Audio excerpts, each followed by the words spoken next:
कि आपने कहा कि कांग्रेस तारिक साहब को टिकट मिलने की संभावना ज्यादा है, और मैं ये कहता हूं कि संभावना राजेश गुरनानी की ज्यादा है। तो आप अपने अंदर से तारिक साहब के भव्यता का ना चश्मा उतारिए। आप तारिक साहब से पूछिए, उनको राजनीति में कटिहार से आए कितने साल हो गए? 40-45 साल हो गए, मानते हैं ना? अब तक उसको संघर्ष करना पड़ रहा है, स्थापित नेता को संघर्ष करना पड़ रहा है। इससे ज्यादा विफलता उसका क्या हो सकता है? मेरी दावेदारी इसलिए मजबूत है कि उन्होंने कांग्रेस को हमेशा कमजोर करने का काम किया। अच्छा। और हमने जो वोटर है बिहार के 80% वोटर जो कामगार के श्रेणी में आते, हमने एकजुट करने का काम किया। मैं राजेश गुरनानी, प्रदेश अध्यक्ष, बिहार प्रदेश असंगठित कामगार कांग्रेस, जो कांग्रेस का एक प्रकोष्ठ है। दावेदारी का मुख्य कारण यह है कि पूरे बिहार घूम करके जो वोटर है कांग्रेस के 80% कांग्रेस के वोटर असंगठित कामगार की श्रेणी में आते हैं। उनको, उनके सम्मान को बचाए रखने के लिए, उनके उत्थान के लिए एक पद का होना निहायत ही जरूरी है। और चूंकि कांग्रेस की ये परंपरा रही है कि हर एक प्रकोष्ठ को उचित प्रतिनिधित्व आलाकमान द्वारा दिया जाता है, इसलिए फर्ज बनता है हम लोग का कि हम लोग अपनी दावेदारी को सुनिश्चित करें, ताकि आने वाले समय में कामगारों को अधिक से अधिक संख्या से कांग्रेस से जोड़ा जाए और एक मजबूत कांग्रेस की टीम बिहार में बनाई जाए। इसलिए राजेश जी, कितने सालों से कांग्रेस से जुड़े हैं आप? कामगार से जुड़े हुए हमको 15 साल से हो गए, है ना? और कांग्रेस इसी जुड़ने का पारितोषिक आदरणीय प्रदेश राष्ट्रीय अध्यक्ष श्री राहुल गांधी ने दिया।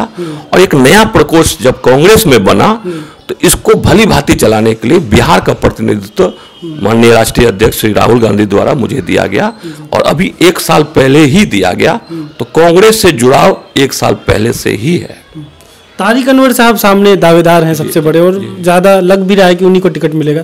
उनके सामने आपकी दावेदारी कितनी मजबूत है? आपने तय कर दिया, लग रहा है उनको टिकट मिलेगा। आप माने या ना माने, लेकिन ये तो जग जाहिर है कि तारिक साहब का लगभग तय है, अगर एनसीपी छोड़ के आए हैं तो उनके सामने फिर भी आपकी दावेदारी, आपको क्या लगता है कितनी मजबूत है? मेरी दावेदारी इसलिए मजबूत है कि उन्होंने कांग्रेस को हमेशा कमजोर करने का काम किया। अच्छा। और हमने जो वोटर है बिहार के 80% वोटर जो कामगार के श्रेणी में आते, हमने एकजुट करने का काम किया। और एकजुट होकर आज हम तैयार हैं। आप देख लीजिएगा 3 फरवरी को जो रैली हो रही है गांधी मैदान में, उसमें असंगठित कामगार के कितने सदस्य आते हैं, ये पैमाना तय करेगा कि हम उसके उचित दावेदार हैं। कोई पैराशूट से उतर जाए, पहले भी कांग्रेस में आने के लिए तारिक साहब तैयार नहीं थे। आज कटिहार में हम लोग के बदौलत, असंगठित कामगार कांग्रेस की बदौलत कांग्रेस मजबूत हुआ, तब उनकी इच्छा हुई कांग्रेस में आने की। अच्छा। क्योंकि तब वो जीतने की उम्मीद भी कर सकते हैं इसी असंगठित कामगार के बैनर। तो वो आपके अपने नेता है ना, आप लोग इस तरह का इल्जाम कैसे लगा रहे हैं कि वो पार्टी को कमजोर करते रहे?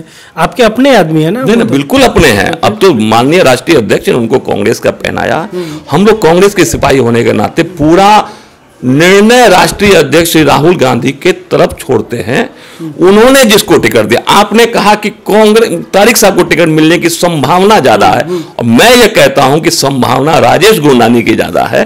क्यों? क्योंकि आप देखे होंगे कि युवा को वो ज्यादा प्रतिनिधित्व देते हैं, यंग फेस, जो उनको उनका कहना है कि लीडर समाज के इस तबकों से निकालिए। तो हमारा भी जो खोज है ये राहुल गांधी जी का खोज है ना। इसलिए आपकी उम्र क्या है? मेरी उम्र इस समय 47 चल रही है। 47 में आप खुद को युवा मानते हैं? युवा नेता? युवा तो जज्बातों से होता है। आप जज्बात अंदर भी कि हम उम्र ही लगभग हुए। हाँ, हम उम्र है, जज्बातों से युवा होता है। हमारे काम करने का तरीका देखिए, हमारे काम करने का ढंग देखिए, तो उससे युवा पता चलेगा आपको। और 2 सवाल मैं पूछूंगा। एक तो ये कि जब तारिक साहब पार्टी में आ गए हैं, जो आप लोग इस तरीके से उनके बारे में बात करते हैं कि वो पार्टी को कमजोर करते रहे, तो आपको नहीं लगता कांग्रेस का वोटर और वर्कर थोड़ा बिगड़ जाएगा? नहीं, क्यों बिगड़ेगा? जब आप अपने एक भावी उम्मीदवार के बारे में ऐसा बोलते हैं, अपने बड़े नेता के बारे में ऐसा बोलते हैं, तो वर्कर सोचेगा नहीं कि अच्छा ऐसा है, तारिक साहब ही कमजोर कर रहे हैं पार्टी को।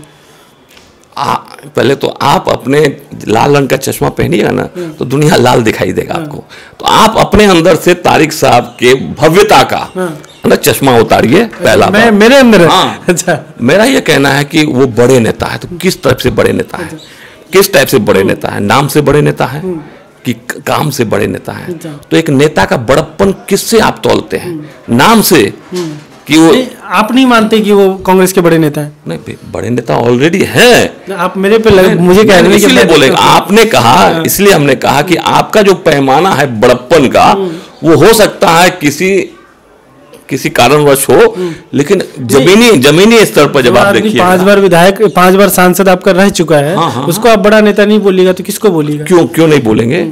आप तारिक साहब से पूछिए, उनको राजनीति में कटिहार से आए कितने साल हो गए? 40-45 साल हो गए, मानते हैं ना? अब तक उसको संघर्ष करना पड़ रहा है, स्थापित नेता को संघर्ष करना पड़ रहा है, इससे ज्यादा विफलता उसका क्या हो सकता है? एक ये आपकी अच्छी पॉइंट है। दूसरी बात यह है कि सेकंड तारिक अनवर वो आज तक नहीं बना पाए हैं, लोकल नेता नहीं बना पाए, जमीनी स्तर को डेवलप नहीं कर पाए हैं, कांग्रेस की टीम को मजबूत नहीं बना पाए हैं, तो ये विफलता है ना।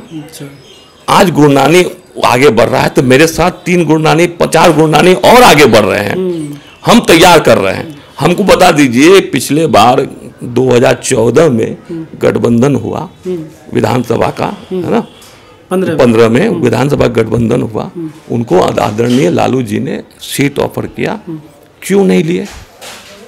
और जगह जगह कांग्रेस को, गठबंधन को हराने का काम किया।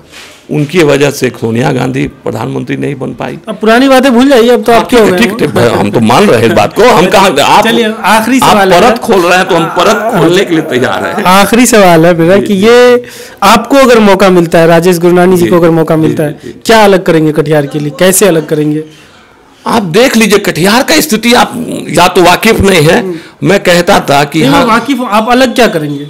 सबसे पहला काम ये करेंगे कि हम लोग अभी आजीविका की गारंटी का कानून जो हमने तय किया है, जिसके कारण हमने रथ यात्रा निकाला, कामगार रथ यात्रा निकाला, हम चाहते हैं कि आजीविका की गारंटी, है ना, एक कानून बनाए केंद्र सरकार, है ना, जिससे सब युवाओं को रोजगार गारंटेड मिले, आजीविका गारंटेड, चाहे वो काम करे चाहे वो नौकरी करे, किसी तरह से। मेरा पहला काम बेरोजगारी के ऊपर होगा, कटिहार में इंडस्ट्री को बढ़ाने को लेकर होगा, क्योंकि हमारी कौम, हम लोग सिंधी जाति से आते हैं और सिंधी का एक मकसद ही यही होता है कि किसी तरह से अपनी समृद्धि को लाया जाए।